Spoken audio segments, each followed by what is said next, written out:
నారాయణసమారంభాం వ్యాసశంకరమధ్యమాం అస్మదాచార్యపర్యంతాం వందే గురుపరంపరాం. శారదాం భోజవదనావదనాం భుజే సర్వదా అస్మాకం సన్నిధిం సన్నిధిక్రియాత్. శ్రీమాత్రే నమః. శివాయ గురవే నమః.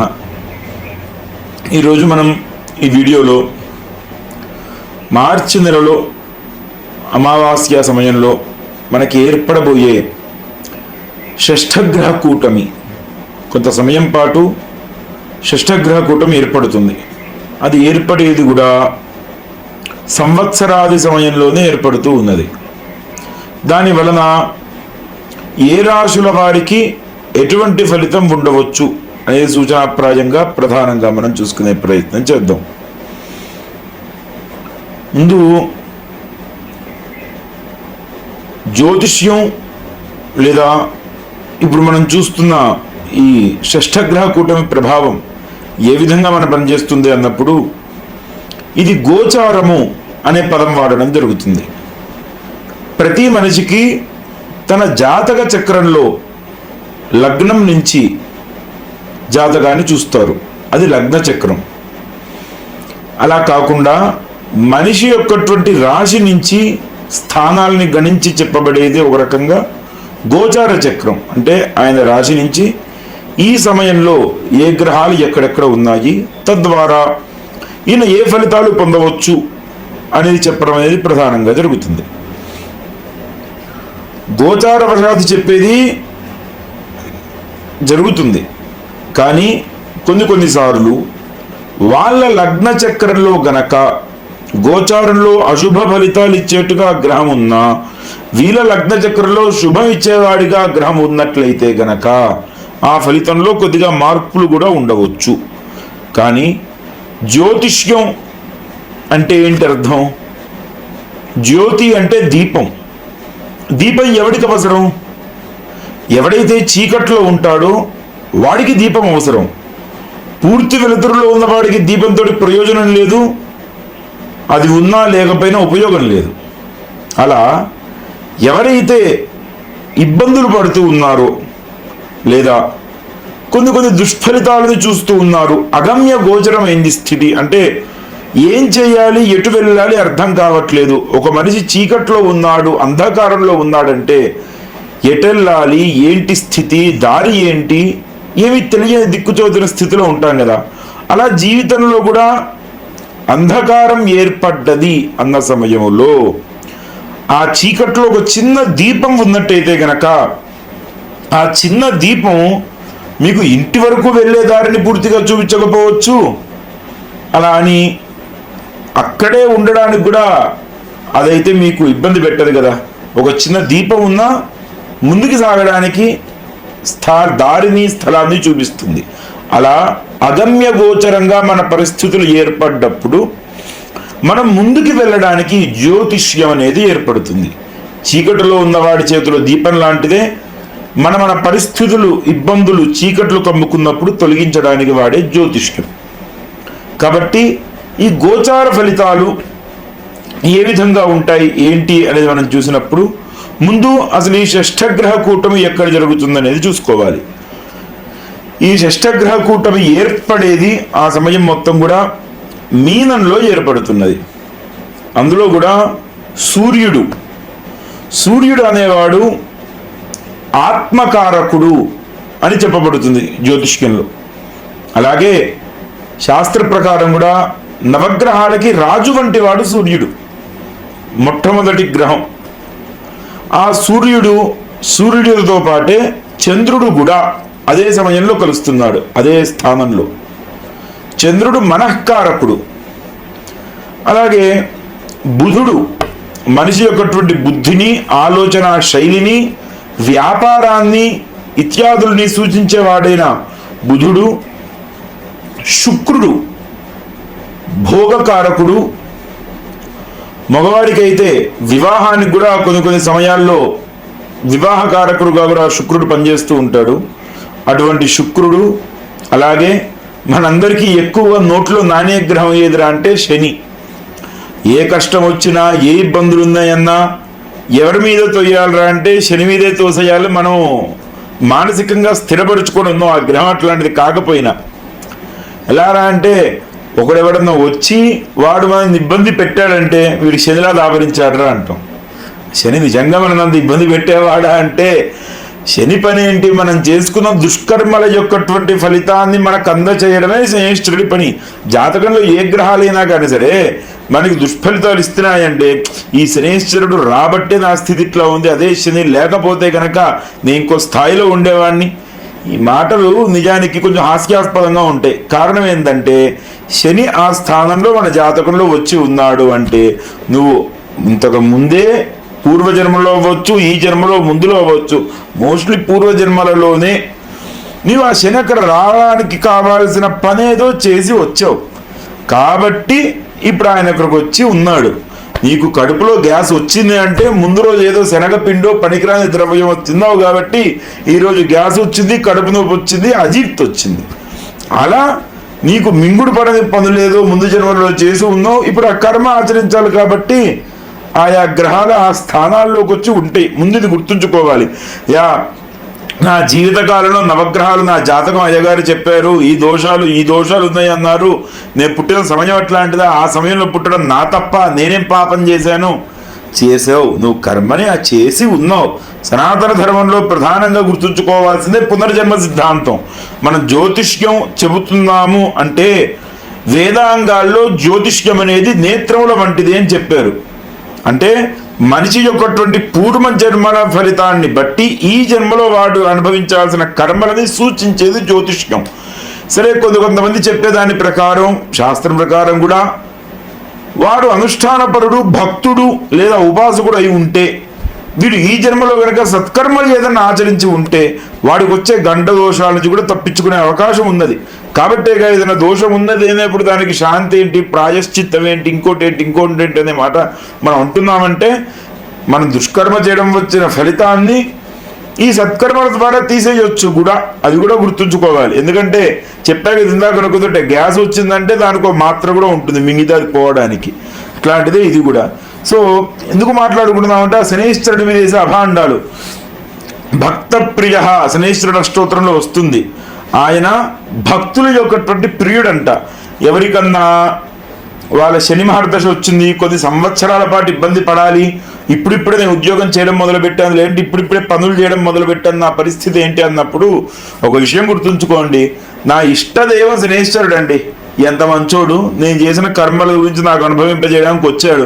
ఉన్నంతకాలం ఇబ్బందులు పెట్టి జీవితంలో ఎట్లా బతకాలో నేర్పించి వెళ్ళే ముందు మంచి చేసి వెళ్తాడు కూడా శని. కాబట్టి నాకు కూడా చేసి వెళ్ళడానికి మా యొక్కటువంటి తండ్రి లాగాను గురువు లాగాను వచ్చాడు నా జీవితంలో మనసులో గుర్తుంచుకొని శనివారం ఆయన దగ్గరికి వెళ్ళి ఒక 4 నువ్వుల గింజలు, ఒక చిన్న బెల్లం ముక్క పెట్టి, కుదిరితే ఒక ప్రదక్షిణాలు చేశానుకో, దండం పెట్టుకొని రండి అనుకో, భక్తుడిలాగా ఇబ్బంది పెట్టడు. ఇబ్బందులు వచ్చినా ఎట్లా తట్టుకోవాలి, తట్టుకొని ఎలా బయటికి రావాలి అనే యొక్కటువంటి ప్రభావాన్ని కూడా ఆ శనేశ్వరుడే చూపిస్తాడు అనేది గుర్తుంచుకోవాలి. అంత విశేషమైన గ్రహం శనేశ్వరుడు. నవగ్రహాల్లో బలమైన గ్రహం కూడా శనేశ్వరుడు అని చెప్పొచ్చు ఒక రకంగా, కానీ భయపెట్టే గ్రహం కూడా ఆయనే. ఆ శనేశ్వరుడు కూడా ఇక్కడ కలిసి ఉన్నాడు. వీటితో పాటు శాస్త్రంలో శనివత్ రాహు అనే మాట వాడతారు. శనితో సమానమైన వాడు, కానీ ఛాయాగ్రహం ఏదిరా అంటే రాహుగ్రహము. రాహు ఎలాంటి వాడు? మీరు నవగ్రహాల్లో గనక రాహుని చూసినట్టయితే ఆయనకి ఈ శిరస్సు ఉండదు, సర్పం యొక్కటువంటి శిరస్సు కనిపిస్తూ ఉంటుంది. కారణం ఏందయ్యా అంటే సాగర మథనం అనేది జరిగినప్పుడు సరే కొన్ని కారణాల వలన అమృతం పుట్టించడానికి దేవతల ఒక్కల వల్ల కాదు. కాబట్టి ఈ దేవతలు రాక్షసులు ఇద్దరిని కలిసి సాగర మథనం చేయమని చెప్పారు. రాక్షసులు ఒప్పుకోరు, మాకేం పని, ఇన్ని రోజులు లేదు కర్మ, ఇన్ని రోజులు యుద్ధం చేసాం, ఇప్పుడు మీరు నేను ఒకటే అయ్యాం, ఇప్పుడు కొట్టుకుంటాం, యుద్ధం దరిద్రం వదులుతుంది చూద్దాం అంటారు. కానీ ఈశ్వరుడి యొక్కటువంటి ఆజ్ఞానుసారము ఆ పెద్ద మనిషి ఆ శివుడు చెప్పారు కాబట్టి మేము చేస్తామని ఒప్పుకొని సాగర మథనానికి వచ్చారు. ఈ దేవతలు రాక్షసులు ఇద్దరు కూడా సాగర మథనం చేశారు. సరే, హాలాహల ఉద్భవము జరిగింది. మనకి తొందరలో శివరాత్రి కూడా వస్తుంది. అంత విశేషమైన కథ ఇది. సరే, హాలాహలం వచ్చింది, ఈశ్వరుడు మింగాడు, ఆఖరికి అమృతం వచ్చింది. ఇప్పుడు వచ్చిన బాధ ఏంటంటే పని ఇద్దరూ చేశారు, కానీ ఫలితం మాత్రం ఒకరికే రావాలి. ఒక రకంగా చెప్పాలంటే అంటే దేవతలకి ఫలితం వచ్చేట్టుగా చెయ్యాలి. ఈ బాధ్యత ఎవరు చేయాలి? నేను నీకు ఇయ్యను పో అంటే ముందు రాక్షసులు ఇప్పుడే యుద్ధానికి వస్తారు. అమృతం లేదు, దేవతలకు అమరత్వము లేదు. కాబట్టి ఆ నారాయణుడినే వేరుకున్నాడు. ఇక్కడ ఇందులో గుర్తుంచుకోవాల్సింది ఏంటంటే, నేను నా జీవిత కాలం మొత్తము పాతక కర్మలు చేసి ఒకరోజు నేనేదో దానం చేశానండి, ఈ రోజుతో నాకు పాతకాలన్నీ పోయినాయండి అంటే అది జరగదు. ఏ క్షణమైతే మనకి బుద్ధి విచక్షణ మంచి చెడు తెలిసిందో అప్పటి నుంచి మనం పాతక కర్మలు చేయడం ఆపి తీరాలి. ఒక రకంగా చెప్పాలంటే దేవతలు అంటే దివ్య గుణములు కలిగిన వారు, ఒకరికి మంచి చేయాలనే గుణాలు కలిగేవారు. ఏ దేవతనైనా తీసుకోండి, మనుషులకి వాళ్ళకు కావాల్సిన పనులు చేయడానికి ఆధిపత్యం దేవతలు వహిస్తూ ఉంటారు. ఇంద్రుడు మనిషి యొక్కటువంటి ఇంద్రియాలకి ఆధిపత్యం వహిస్తాడు. వరుణుడు జనానికి వానలకి ఇత్యాదులందరికీ ఆధిపత్యం వహిస్తున్నాడు. అగ్ని జ్వాలలకి, అగ్నికి, మంటలకి, మన ఇంట్లో వంట చేసుకోవడానికి కూడా ఆయన ఉపయోగపడుతూ ఉన్నాడు.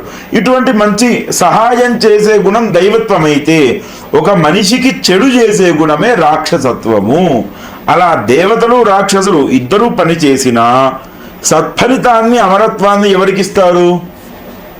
ఎవరికిస్తారయ్యా అంటే ఈశ్వరుడు.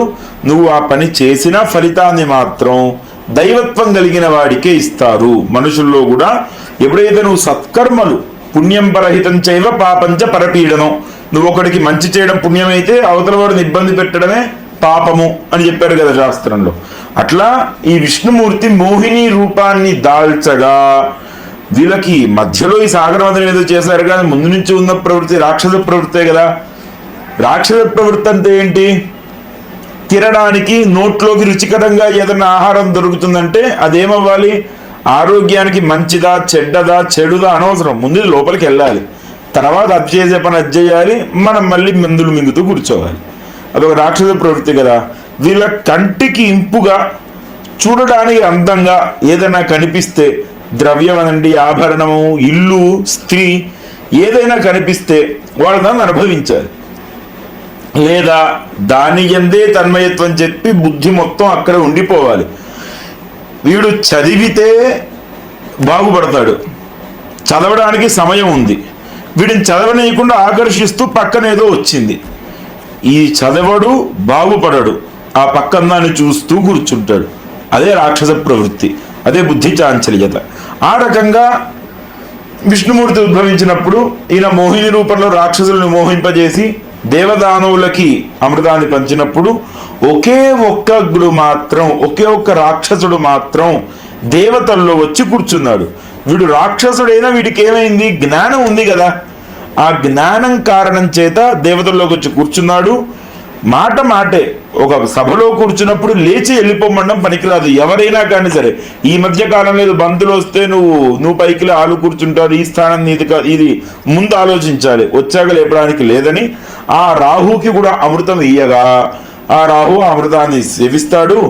తర్వాత విష్ణుమూర్తి ఆ రాక్షసుల యొక్క శిరస్సుని, రాహుని శిరస్సు ఖండించిన అమృతం తాగడం వలన అతనికి అమరత్వం వచ్చిన కారణం చేత బ్రహ్మ ఒక సర్పం యొక్కటువంటి శరీరాన్ని, శిరస్సుని వేరు చేసి ఈయన కంటించి 2 గ్రహాల కింద మారాయి రాహు కేతువులు. ఈ ఉపగ్రహాల కింద నవగ్రహ స్థానాన్ని ఇచ్చాడు. అంటే జ్ఞానం కలిగిన రాక్షస గ్రహము రాహువు, కానీ రాక్షసుడే, అది గుర్తుంచుకోవాలి. ఈయన జ్ఞానం కేతువు కింద పక్కన ఉంది, ఈ రాహు మాత్రం రాక్షసుడి కిందనే మిగిలి ఉన్నాడు. అటువంటి రాహు ఈ గ్రహాలన్నీ కలిసి ఒక స్థానంలో ఒక రోజు, అది కూడా సంవత్సరాది రోజు కలిసి ఉన్నాయి. అదే షష్ఠగ్రహ కూటమి కింద కలిసి ఉంది. తత్ఫలితాలు ఏంటి అనేది మనం తర్వాత వీడియోలో తెలుసుకుందాం. శుభం భవతు. శ్రీమాత్రే నమః. మనకి ఈ షష్ఠగ్రహ కూటమి ఏర్పడడం ద్వారా వృషభ రాశి వారి యొక్కటువంటి ఫలితాలు ఎలా ఉన్నాయి అనే దాన్ని తెలుసుకునే ప్రయత్నం చేద్దాం. వృషభము కృత్తిగా 3 పాదాలు, రోహిణి, మృగశిర నక్షత్రం వారు, మృగశిర 2 పాదాల వారు కూడా వృషభ రాశి కింద మనం చెప్పుకోవచ్చు. ఈ వృషభ రాశి వారికి ఒక గొప్ప విషయం ఏంటంటే వాళ్ళకి ఆ సమయంలో ఆ రాశి స్థానంలోనే వృషభంలోనే గురువు ఉన్నాడు. లగ్నంలో గురువు ఉండడం ద్వారా ఆ లగ్నాన్ని కూడా శత్రువు కాదు కాబట్టి కొంతవరకు ఆ గురుబలం అనేది పనిచేస్తుందని చెప్పొచ్చు. గురుబలం అంటే ఏంటి? గురువు యొక్కటువంటి బలం ఏ రకంగా మనకు పనిచేస్తుంది అనుకున్నప్పుడు, నవగ్రహాలలో మనం చేసిన దుష్కర్మల ఫలితం కొంతవరకు శనీశ్వరుడు ఇస్తే, సత్కర్మల ఫలితాన్ని మన అనుభవంలోకి బృహస్పతి గ్రహం అనేది తీసుకొని వస్తాడు. ఎలా తీసుకొస్తారండి అంటే, సరే అర్థమయ్యే ఎగ్జాంపుల్ ఒకటి చెప్పుకుందాం. ఇప్పుడు మీరెక్కడో ఏదో షాప్లో పనిచేస్తూ ఉంటారు, ఒక కిరాణా కొట్టు ఉంది అనుకుందాం. ఎవరో మీ దగ్గర కొన్ని ద్రవ్యాలు ఏదో తీసుకున్నాడు, వాడి దగ్గర కొంత ధనం తక్కువ ఉంది. సరే కాదేనాయన తర్వాత చూద్దామో, లేకపోయినా పర్లేదు తీసుకెళ్ళనో మీరు చేశారు. ఆ సమయానికి మనకది కొంతవరకే మంచి పని, మన అందుబాటులో ఉన్న పని. ఇది మనకి ఎలా తిరిగి వస్తుందిరా అన్నప్పుడు, ఇదే మీరు ఏ రోజో ఒక లైసెన్స్ కోసం వెళ్ళారు అనుకుందాం. అక్కడ మీరు అప్లికేషన్లు ఇవ్వాల్సిన చోటు ఇంకో చోటు, ఆ స్థలంలో మీరు ఏ మనిషికి అయితే కొంత ధనం లేకపోయినా కానీ సరే తీసుకెళ్ళమని మంచి చేశారో ఆయన అక్కడ ఉండి మీరు చేసిన మంచిని గుర్తుంచుకొని మీకు తిరిగి మీ పనిని సులభ సాధ్యంగా చేస్తూ ఉంటారు. ఇటువంటి ఫలితాలు అంటే ఇటువంటి అనుకూల ఫలితాలని తొందరగా బృహస్పతి ఇస్తూ ఉంటాడు. వాళ్ళకి బృహస్పతి వృషభంలో ఉన్నారు, దానివలన అది కొంతవరకు మంచి చేసే ఫలితం. అలాగే మిగతా గ్రహాలన్నీ కూడా ఏకాదశ స్థానంలో ఉన్నాయి. ఎవరికైనా ఏకాదశ స్థానం అనేది శుభస్థానం అని చెప్పవచ్చు. అందరికీ తెలిసిందే, మనం పూజ చేసినా కానీ సరే తేషాం గ్రహాణం శుభ ఏకాదశ స్థాన ఫలావాప్త్యర్థం అని సంకల్పం చేస్తా ఉంది పూజల్లో. అంటే ఏమైనా గ్రహాలు చెడు చేసే స్థానంలో ఉన్నా అవి ఏకాదశ స్థానంలో ఉన్న ఫలితం ఇవ్వుగాక, ఇచ్చేట్టుగా అనుగ్రహించమని దేవతలతో సంకల్పం చేస్తూ ఉంటాం. అలా ఏకాదశ స్థానంలో ఉన్నాయి. కానీ ఒక విషయం ఏంటంటే మిశ్రమ ఫలితాలు వచ్చే అవకాశాలు కూడా ఎక్కువ. ఎందుకంటే సూర్యుడు ఏకాదశ స్థానంలో ఉన్నాడు, మంచి చేస్తాడు కదా అంటే శత్రుతో కలిసి ఉన్నాడు కదా, శనితోటి కలిసి ఉన్నాడు. దానివల్ల కొంతవరకు సూర్యుడు యొక్క ప్రభావం కూడా తగ్గొచ్చు. సరే సూర్యుడు శనితో కలిసి ఉన్నా కానీ సరే సూర్యుడి ప్రభావం ఎక్కువ పనిచేయచ్చు కదా అంటే రాహువు కూడా అక్కడే ఉన్నాడు. అంటే ఎంతమంది మంచి చేసే గ్రహాలు ఉన్నాయో అంత చెడు చేసే గ్రహాలు కూడా ఉన్నాయి. అదే సమయంలో శని రాహువులు బలమైన గ్రహాలు, సూర్యుడు బలమైన గ్రహం అయి ఉన్నా రాహువు శని సూర్యుడికి శత్రువులు. అదే సమయంలో చంద్రుడు బుధుడు ఈ షష్టగ్రహ కూటంలో ఉన్న చంద్రబుధులని నపుంసక గ్రహాలు అనే మాటతో పిలుస్తూ ఉంటారు. కారణం ఏంటి? సరే అర్థమయ్యేట్టుగా చెప్పుకుందాం సింపుల్గా. చంద్రుడు ఉన్నాడు, మనఃకారకుడు. మనిషి యొక్కటువంటి మనసు ఎప్పుడూ స్థిరంగా ఉంటుందా? అది ఉంటుందా అంటే యోగశాస్త్రంలో అయితే మనసుని కోతితోటి పోలుస్తారు. అది కూడా ఎలాంటి కోటి? మీరందరూ ఈ కథ విని ఉంటారు కదా, ఏంటది, ఏదో శివరాత్రి వచ్చింది, ఒక కోతి శివరాత్రి రోజు ఉపవాసం చేద్దాం అనుకుంది. ఒక రోజు మొత్తం ఉపవాసం చేస్తా కదా, మళ్ళీ లేవగలనో లేదో అని చెప్పి కొద్ది మంచినీళ్ళు పక్కన పెట్టుకుందామని పెట్టుకుంది. సరే ఈ నీళ్లు ఒకవేళ ఎండిపోతే తినడానికి ఆహారం పెట్టుకుందామని పెట్టుకుంది. కదలకుండా కూర్చొని శివనామం చేయాలి కదా, ఇంత గడ్డిని తీసుకొచ్చి మెత్తగా ఉంటుందని పెట్టుకుంది. ఇదంతా సమకూర్చుకునేప్పటికీ శివరాత్రి పొద్దున మొదలైంది. ఇంకొక గంటలో శివరాత్రి ఉంది కదా, శివరాత్రి మొదలయ్యే ముందు తింటే దోషం లేదు, శివరాత్రి రోజు తినకూడదు కదా. ఒక పండు రుచిగా ఉందో లేదో చూసుకుందాం, బాగోకపోతే వేరే తెచ్చుకుందాం, ముందు ఒక పండు తింది. ఈ పండు బాగుంది, రెండో పండు బాగుందా లేదా, తింది. అన్నీ తిని తాగింది. శివరాత్రి మొదలయ్యే సమయానికి పడుకుంది. శివరాత్రి అయిపోయిన తర్వాత రోజు రాత్రి లేచింది. మన మనసు కూడా అంతే. మన చుట్టూ ఏ స్థితులు ఉన్నాయి, ఏ రకమైన పరిస్థితులు ఉన్నాయనే దాన్ని బట్టి మనసు మారిపోతూ ఉంటుంది. అలాగే చంద్రగ్రహం కూడా మనఃకారకుడు కాబట్టి స్థిరతత్వం పూర్తిగా ఉంటుందని చెప్పలేము. ఈయన ఏ గ్రహాలతోటి కలిసి ఉన్నాడు, ఆ గ్రహాల్లో 3-4 గ్రహాలతో ఉంటే వీటిలో ఏ గ్రహం బలంగా ఉందనే దాన్ని బట్టి చంద్రుడి యొక్కటువంటి ప్రభావం మారుతూ ఉంటుంది. మరి బుధుడు ఎందుకు నపుంసక గ్రహం అయ్యాడండి? బుధుడు బుద్ధికారకుడు, మనసు చంచలం. మరి బుద్ధి ఎలా మారుతుంది? మీరు పూజకనే బయలుదేరారు. ఈ రోజు నేను ఎట్లాగైనా, నేను ఎక్కువ శాతం పూజలకు సంబంధించిన ఎగ్జాంపుల్ ఇస్తున్నాను అనుకోకండి, మనసు అంటే వెళ్తుంది అంతే. మీరు పూజకనే బయలుదేరారు. వెళుతున్నప్పుడు మధ్యలో ఎవడో ఒక మిత్రుడు వచ్చాడు. కొన్ని సంవత్సరాల తర్వాత వాడు కలిశాడు. వచ్చిన వెంటనే అరే ఇన్ని సంవత్సరాలు వచ్చారు అక్కడి నుంచి, ఈరోజు ఏదో సినిమా రిలీజ్ అయిందంట దానికి వెళ్దామా అన్నాడు. మీరు మొహమాటానికో ఇంకో దానికో ఒప్పుకొని అయితే వెళ్ళిపోతారు. వెళ్ళారంటే బుధుడు క్షీణంగా ఉన్నాడని. వెళ్ళలేదు, పూజకని బయలుదేరా, నువ్వు కూడా నాతో పాటు గుడికి రా, వచ్చి దండం పెట్టి అక్కడ అంటే మీ బుద్ధి స్థిరంగా ఉందని. ఈ బుద్ధి ఎలా మారుతుంది అనేది బుధుడు యొక్కటువంటి ప్రభావాన్ని బట్టే ఉంటుంది. ఓ రకంగా సింపుల్గా అర్థమేంటి చెప్పాలంటే, మీ చేతిలో కత్తి పట్టుకొని ఉంటే ఒక పావు గంట తర్వాత ఈ కత్తితో పట్టుకోనేందుకు ఎదురుగా ఉన్నదాన్ని కొట్టాలనిపిస్తుంది. కొంచెం కొట్టగా ఇంకొంచెం గట్టిగా 2 ముక్కలు చేయాలనిపిస్తుంది. అది ముక్కలయ్యాక ఉత్సాహం పెరిగి ఎదురుగా ఉన్న కోడినో మేకనో ఇంకోటో చేయాలనిపిస్తుంది. అలా మన చేతిలో ఉండే ద్రవ్యాలు మన చుట్టూ ఉన్న పరిస్థితులను బట్టి బుద్ధి మారుతూ ఉంటుంది. అదే రకంగా బుధుడు కూడా ఏ గ్రహాలతోటి ఉన్నాడు అనే దాన్ని బట్టి ఈయన కూడా స్థితులు మారుతూ ఉంటాడు. దానికి వలన వృషభ రాశి వారికి ఏకాదశంలో గ్రహాలన్నీ ఉన్నాయి కాబట్టి పూర్తి సత్ఫలితం వస్తుంది అనే మాటని మనం వాడడం కష్టం. మిష్టమ ఫలితాలు అయితే ఉంటాయి, ఎక్కువ ఇబ్బంది పడతారు అనే మాట అయితే అనుకోవాల్సిన అవసరం లేదు. దానికి 2 కారణాలు. ఒకటి వాళ్ళ లగ్నంలోనే బృహస్పతి ఉండడము, రెండోది ఏకాదశంలో సూర్యుడు ఉండడం. సరే మంత్రి దరిద్రుడైనా ఇంకొకటి చెడ్డోడైనా రాజు మంచివాడు మంచి స్థానంలో ఉన్నప్పుడు ఆయన బలం అయితే కనిపిస్తుంది. కాబట్టి వీళ్ళు చేసిన మంచి పనులు, వీళ్ళ యొక్కటువంటి ఆత్మస్థైర్యం వలన వీళ్ళు కోలుకొని బయటికి రాగలుగుతారు.